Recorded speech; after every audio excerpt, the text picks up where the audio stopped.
Welcome to Brake Check. I'm Brian, and behind me I have the 2021 Toyota Gazoo Racing Supra. And before you warm your keyboards up to let us know that that's just a BMW, we know.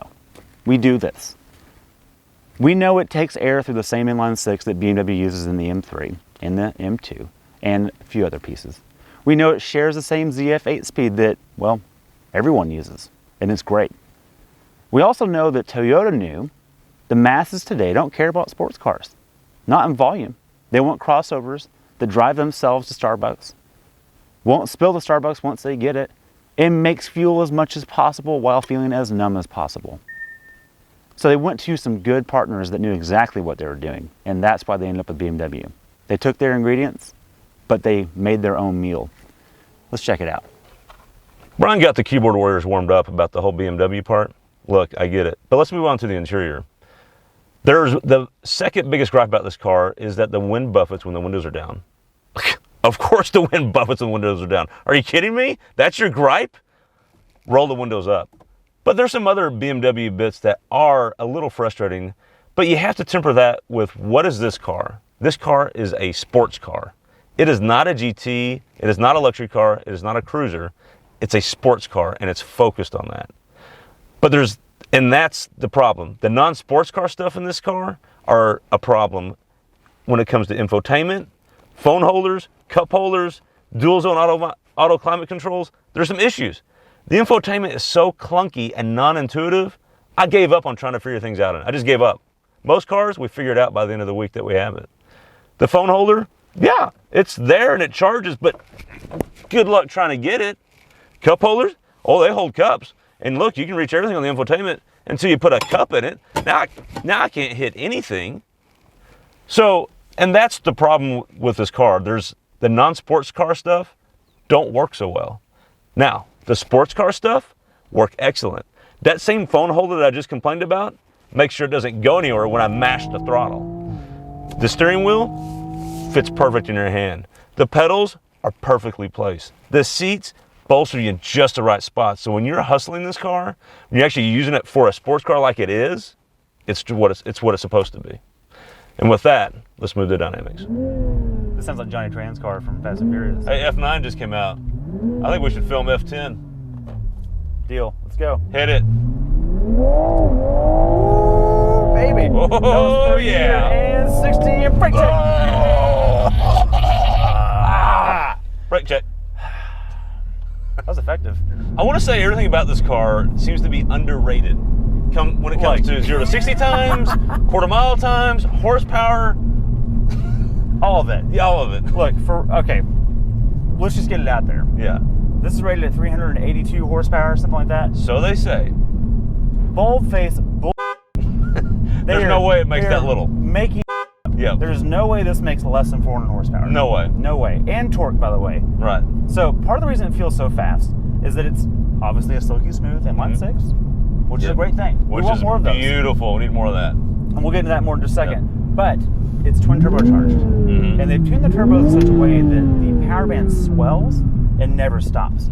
Okay, and I'm glad you mentioned turbo because 2021 is a little bit different with that turbo versus the previous year. And what's that? What they've done is they've actually changed the head design on this, modified the existing head design. A little bit of port work has been done, and the compression ratio has been dropped from 11 and change to 10 and change. And the reason why they've done that is because they've made it more turbo dependent. So what that means is the turbos come on sooner, and to make that power, they rely on the turbos more. But what that means is they can reduce the likelihood of detonation in the cylinder, which apparently they were having an issue to make more power without detonation from the factory. Gotcha. And detonation is when fuel combusts in the cylinder chamber before the spark plug ignites. Right. So what happens is compression is high enough, it almost diesels. It diesels it increases itself a little heat, bit, it explodes on its own. Right. So we have not driven the 20. Nope. But I can tell you the 21 it's just fast. It's quick. It's very quick. So 0 to 60 in 3.9. Yep. Quarter mile in the low 12s. Yep. The Mach 1 is in the same neighborhood. And I'll argue it sounds a little bit better because of the bald eagle thing going on. But this feels faster. This sounds different. V8s, you can't ever. The V8s sound incredible. You can never get past how good they sound. Oh, for sure. Yeah, for sure. But this sounds different. If you don't want just the V8 sound, you want something different. Like, it's one of the next best things you can hear. It sounds really good. And let me be very clear, I love the way it sounds. Yeah. I'm with you on that completely. It does have a little piped-in music or exhaust music for you. That's true. It also has some piped-in exhaust popping. Yep. Which is phenomenal. I freaking love that. But it's never bothered me once for some reason in this car. No, not in an annoying way. It's not overstem. Right.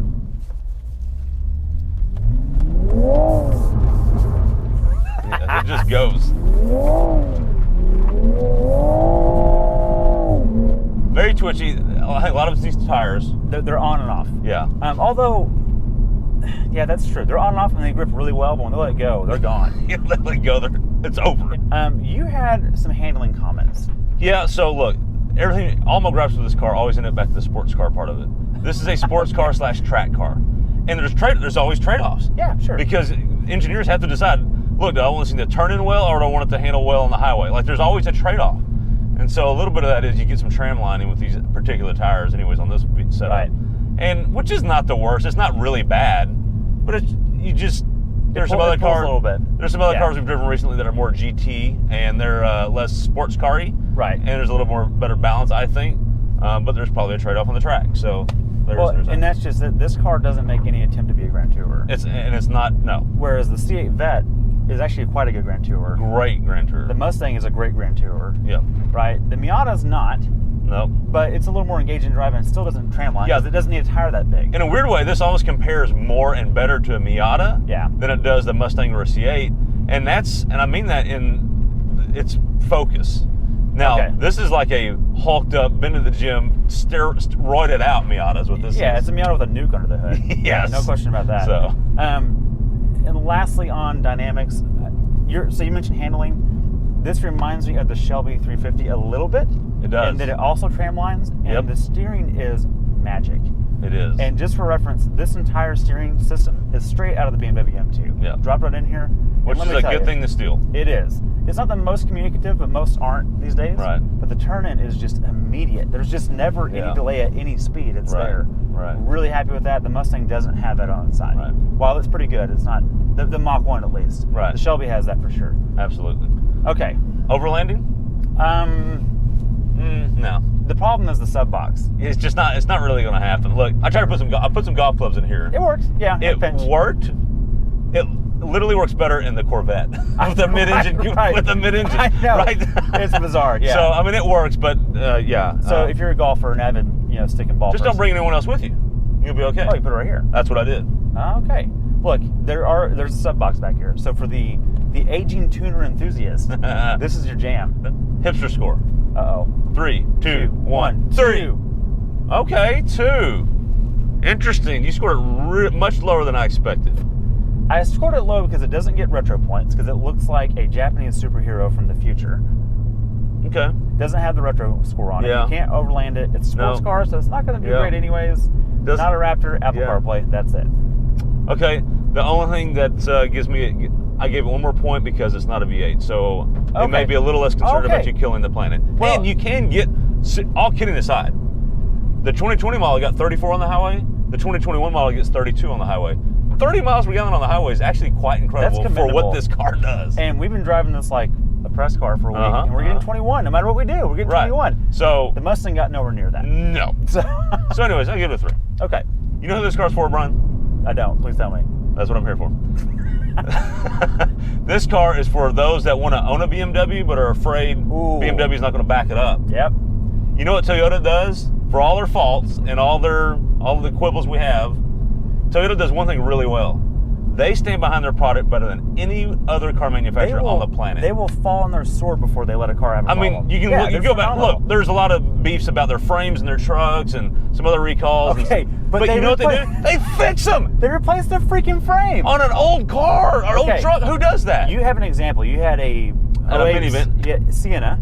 Bought it used. You were not the original owner. Well past its warranty. Had a gazillion miles on it.